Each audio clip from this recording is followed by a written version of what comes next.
আব্বা, তুমি আমার জমির খুঁড়া দিলা। তুমি তো আমার একটা জমি বেচা বিদেশ পাঠাইছো। আমি বিদেশ থেকে কষ্ট করে যে টাকা পাঠাইছি, তুমি তো 10টা জমি কিনতে পারত। আর তুমি কি কইলা ছোট ভাইয়ের ভবিষ্যতের কথা? এটা কি আমার মাথায় নাই? আমি চাইছিলাম বিদেশ থেকে আইয়া আমি ছোটখাটো একটা ব্যবসা কইরা আমার টাকা দিয়া ছোট ভাইরে বিদেশ পাঠাবো। এখন তো দেখতাছি প্রথমেই আমার বিশ্বাস ভাঙিয়ে দিছো। আমার টাকা পয়সাও সব নষ্ট করে ফেলাইছো। আমার টাকা পয়সার কোনো হিসাব নাই। তুই আমার পোলা হইয়া তুই আমার কাছে হিসাব চাস? তোরে আমার বিদেশ পাঠানিটাই ভুল হইছে। আমারে বিদেশ পাঠানো তুমগো ভুল হয় নাই, ভুল তো হয়েছে আমার। আমি হিসাব ছাড়া টাকা পয়সা তুমগো কাছে দিছি, এটাই আমার সবচাইতে বেশি বড় ভুল হয়েছে। আব্বা, আপনার পোলারে একটু সামলাইবেন। ও কিন্তু আমার সাথে ওই দোকানটা লয়ে বেশি বাড়াবাড়ি করতেছে, আর এলাকায় যারে পাইতেছে তারাই আমার নামে বিচার দিতেছে।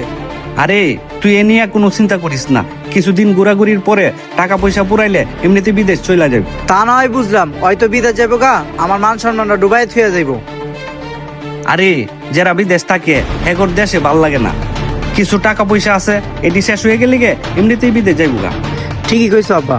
বন্ধু, আমার আব্বা আর আমার ছোট ভাই আমার সাথে কত বড় একটা বেইমানি করলো। এত কষ্ট কইরা বিদেশ খাইটা টাকা পয়সা পাঠাইলাম, আমার নামে কোনো জায়গা না কিনা ছোট ভাইরে জমি কিনা দোকান দিয়া দিল। এই কাজটা কি ঠিক করলো? তুই ক হজরত। বিদেশ কইরা অর্ধেক মানুষ ধ্বংস হয় কি জন্য জানস? এই পরিবারের লোকে যখন বেইমানি করে।